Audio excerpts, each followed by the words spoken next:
नमस्कार विद्यार्थी मित्रांनो, स्वागत आहे तुमचं स्मार्ट स्टडी या आपल्या एज्युकेशनल यूट्यूब चॅनलवर। मित्रांनो, आपण गेल्या काही दिवसापासून SSC GDमध्ये विचारलेल्या प्रश्नांचं विश्लेषण पाहत आहोत। पण आज मी जे मॅथचे प्रॉब्लेम्स आहेत ते एका वेगळ्या सेपरेट PDF मध्ये घेणार आहे, कारण त्या ठिकाणी लिहिता पण येत नव्हतं आणि खूप जणांची असं म्हणणं होतं की मॅथचे प्रॉब्लेम दिसत नाहीत किंवा प्रश्न दिसत नाहीत, मॅथचे सेपरेट व्हिडिओ बनवा। त्यामुळे आपण मॅथचे सेपरेट व्हिडिओ बनवणार आहोत। तर आजपासून मी सुरुवात केलेला आहे। तर चला मग सुरुवात करूया आजच्या व्हिडिओला। आणि पहिला प्रश्न आहे, मनीषने 46,875 रुपये मध्ये एअर कंडिशनर विकत घेतले। त्याचे मूल्य वार्षिक 8% दराने घसरत आहे। 3 वर्षांनंतर एअर कंडिशनरची किंमत किती असेल? अशा प्रकारचा हा प्रश्न आहे। तर घसरत आहे म्हणलेला आहे, 3 वर्षांनंतरचं विचारलेलं आहे। तर किंमत किती आहे? 46,875 गुणिले 8% दराने घसरत आहे, म्हणजे 100 मधून 8 वजा करा, किती येतील? 92। 92 छेदस्थानी 100 गुणिले 92 छेदस्थानी 100 गुणिले 92 छेदस्थानी 100। आता हे सॉल्व करून घेऊया। 4 ने भाग द्या, 4 दुने 8, 4 त्रिक 12, 4 दुने 8, 4 25, म्हणजे वर येणार 23, खाली येणार 25। आता 25 ने भाग द्या, एकक स्थानी 5 आहे, 25 एक 25, 25 एक 25, 25 8 200, 25 7 पावणे 200 आणि 25 पाचा 125। परत 25 एक 25, 25 7 पावणे 200, 25 पाचा 125, 25 एक 25, 25 त्रिक 75। मित्रांनो, शिल्लक काय राहिलेलं आहे या ठिकाणी की 3 गुणिले 23 गुणिले 23 गुणिले 23। जर आपण 23चा वर्ग केला तर तो किती येणार आहे? 529। आणि 23 आणि 3चा गुणाकार 69, म्हणजे यांचा गुणाकार किती येईल? फायनल उत्तर 36,501 हे याचं उत्तर असणार आहे। यानंतर पुढील प्रश्न, एखाद्या व्यक्तीने पहिल्या दिवशी 4 तासात 240 किलोमीटर, दुसऱ्या दिवशी 8 तासात 360 किलोमीटर आणि तिसऱ्या दिवशी 6 तासात 450 किलोमीटर अंतर कापले, तर त्याने 3 दिवसात प्रति तास कापलेले सरासरी वेग शोधा। अशा प्रकारचा हा प्रश्न पाहिजे, अंतर नाही। तर आपण या ठिकाणी तास घेऊया, या ठिकाणी अंतर घेऊया। पहिल्या दिवशी 4 तासामध्ये 240 किलोमीटर, परत 8 तासामध्ये 360 आणि 6 तासामध्ये 450। एकूण अंतर किती झालं? जर याची तुम्ही बेरीज केली तर ती किती येईल? 1050। जर तासांची बेरीज केली तर ती किती येईल? वेग 20। आणि वेग बरोबर काय? तर अंतर भागिले काय? वेळ येणार आहे। मग अंतर किती आहे? 1050 छेदस्थानी वेळ 20, हे शून्य कटलं आणि हे शून्य कटले, 2 ने भाग द्या, 2 पंचे 10, 2 दुने 4, परत दशांश चिन्ह, 2 पंचे 10, म्हणजे 52.5 किलोमीटर पर आवर या प्रश्नाचं उत्तर असणार आहे। यानंतर पुढील प्रश्न, एखादी व्यक्ती कारमधून 50 किलोमीटर प्रति आवर वेगाने सरासरी 600 किलोमीटर अंतर आणि 100 किलोमीटर वेगाने प्रवास करते। शेवटी 25 किलोमीटर वेगाने 50 किलोमीटर प्रवास करून आपल्या गंतव्यस्थानावर पोहोचते। संपूर्ण प्रवासादरम्यान सरासरी वेग निश्चित करा। अशा प्रकारचा हा प्रश्न आहे। आणि सरासरी वेग बरोबर काय?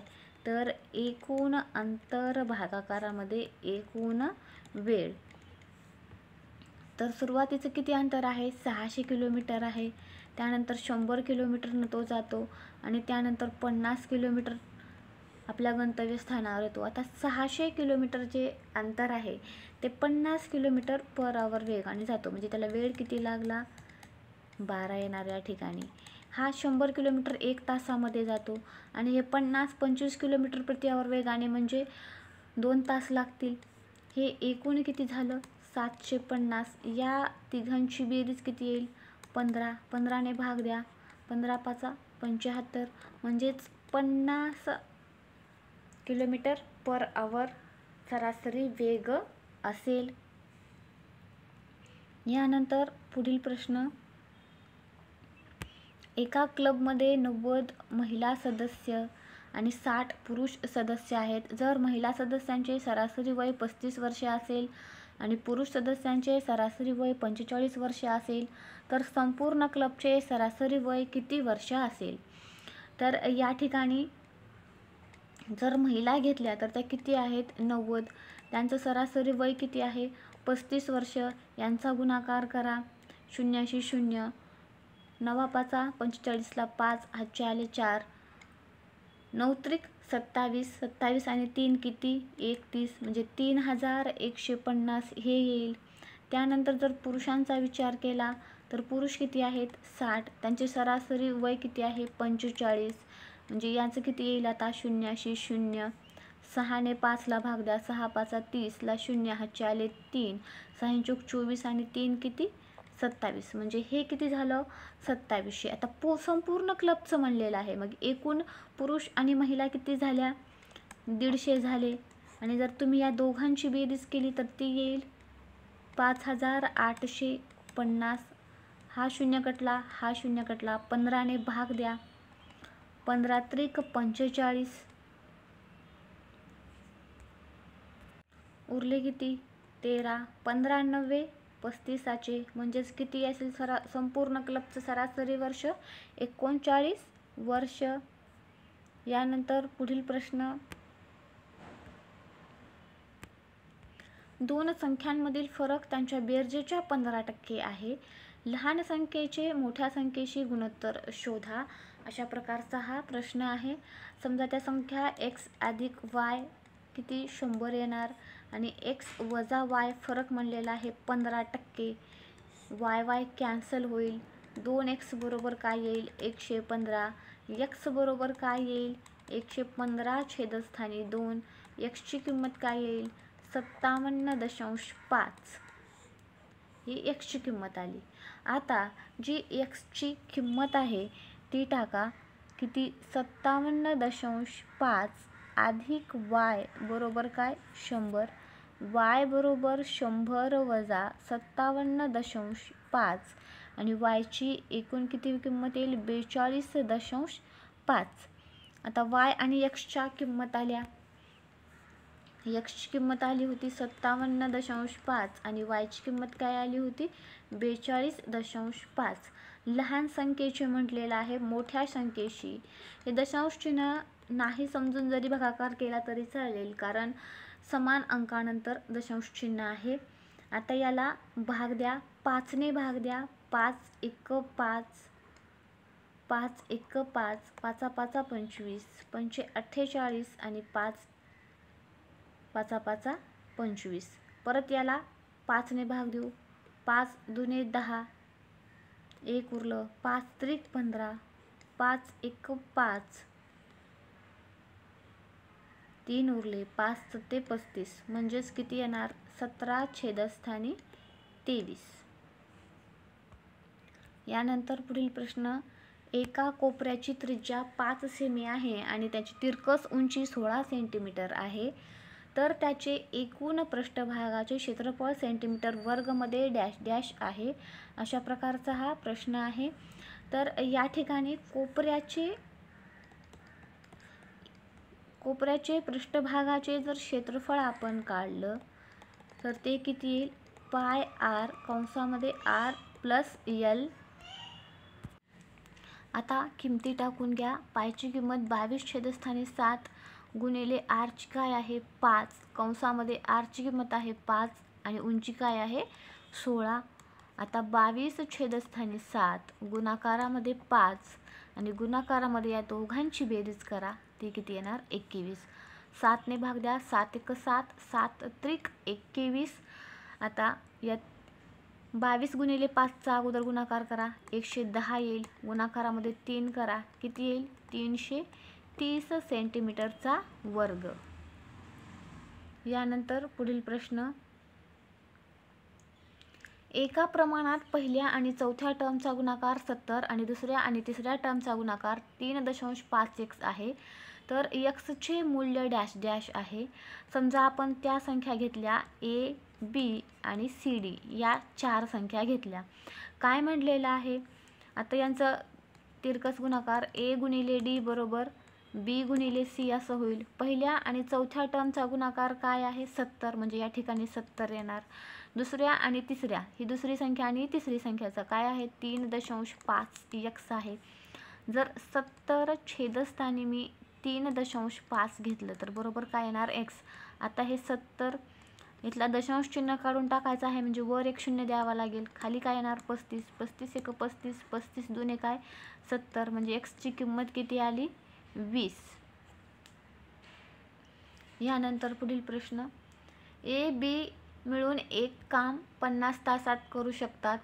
बी आणि सी मिळून तेच काम 75 तासात करू शकतात. ए आणि सी मिळून तेच काम 25 तासात करू शकतात. तर ए, बी आणि सी मिळून ते काम किती तासात करू शकतील, अशा प्रकारचा हा प्रश्न आहे.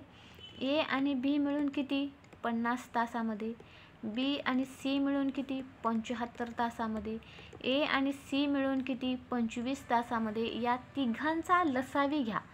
आता लसावी काढता आला पाहिजे तुम्हाला. 150 येईल.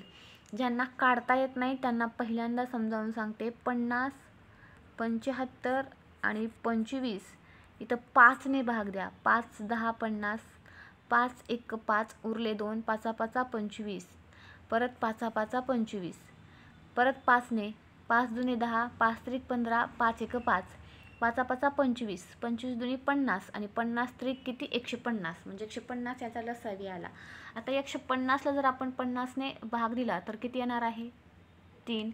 75 ने 150ला दिला तर 2 येईल आणि 25 ने 150ला दिला तर 6 येईल.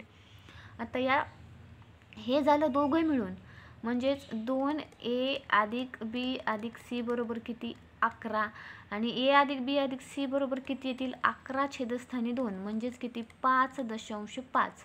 आता विचारलेलं काय आहे a, b आणि c मिळून एकूण किती आहे 150, छेदस्थानी काय 5.5. दशांश चिन्ह काढण्यासाठी वर एक शून्य द्या. आता 5 ने भाग द्या. 5 1 5, 5 1 5, 5 त्रिक 15, म्हणजेच 300 छेदस्थानी 11 हे या प्रश्नाचं उत्तर असेल. यानंतर पुढील प्रश्न, 36 आणि 48 ने पूर्ण भाग जाणाऱ्या सर्वात लहान आणि सर्वात मोठ्या संख्यामधील फरक शोधा, अशा प्रकारचा हा प्रश्न आहे. तर मित्रांनो या ठिकाणी 36 आणि 48चा सुरुवातीला लसावी काढून घ्या. तो किती येणार 144. आता सर्वात लहान आणि सर्वात मोठ्या म्हणजेच लहान संख्या कोणती आहे 1000, मोठी कोणती आहे 9999. पण या दोन्ही संख्यांनी भाग जाणारी म्हणलेली आहे 144 गुणिले 7 करा, किती येणार 1008. लहानात लहान भेटली का, तर हो 4 अंकी म्हटलेलं आहे ते पण भेटली. तर 4 अंकी पाहिजे होतं, प्रश्नामध्ये लिहायचं राहिलेलं आहे. तर त्यानंतर जर मोठ्यात मोठी जर घ्यायची म्हणली तर 144 गुणिले 70 करूया. तर हे 5 अंकी संख्या बनत आहे 1080 बनते.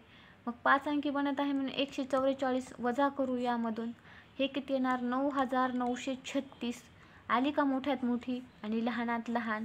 आता 9936 मधून 1000 हे जे आलेले 8 आहेत ते वजा करा. 16 मधून 8 गेले 8, 2 2 हे 9 आणि 8, 8928 आपल्या प्रश्नाचं उत्तर असणार आहे. यानंतर जर मशीन ए आणि बी अनुक्रमे 9 आणि 12 तासामध्ये 1100 युनिट्स तयार करू शकते, या स्थिर दरावर एकत्र काम करणारे मशीन ए आणि बी किती तासात 1100 युनिट्स तयार करू शकतात. ए आहे आणि बी आहे, ए 9 तासामध्ये, बी 12 तासामध्ये. या दोघांचा लसावी घेतला तर तो किती येणार आहे 36. 9 ने 36ला भाग द्या, कितीचा जाईल 4चा. 12 ने 36ला भाग द्या, कितीचा जाईल 3चा. ए आणि बी मिळून किती 7 तासामध्ये. एकूण किती आहे 36, छेदस्थानी 7, म्हणजे 1100 युनिट्स तयार करू शकतात. किती तासात 36 छेदस्थानी 7 तासामध्ये. मित्रांनो हा उपक्रम तुम्हाला कसा वाटत आहे ते मला तुम्ही सांगा. मॅथचे प्रॉब्लेम अशाच प्रकारे सेपरेट घ्यायचे आहेत का तेही कमेंटमध्ये सांगा. तर त्या पद्धतीने मी व्हिडिओ बनवण्याचा प्रयत्न करेन. तर भेटूया मग पुढच्या व्हिडिओमध्ये. इथून पुढे व्हिडिओ कंटिन्यू येत असतील. भेटूया पुढच्या व्हिडिओमध्ये. व्हिडिओ पाहिल्याबद्दल तुमचे मनापासून आभार. तर व्हिडिओ जर तुम्हाला आवडला असेल तर तो लाईक, शेअर आणि चॅनलला सबस्क्राईब करायला अजिबात विसरू नका.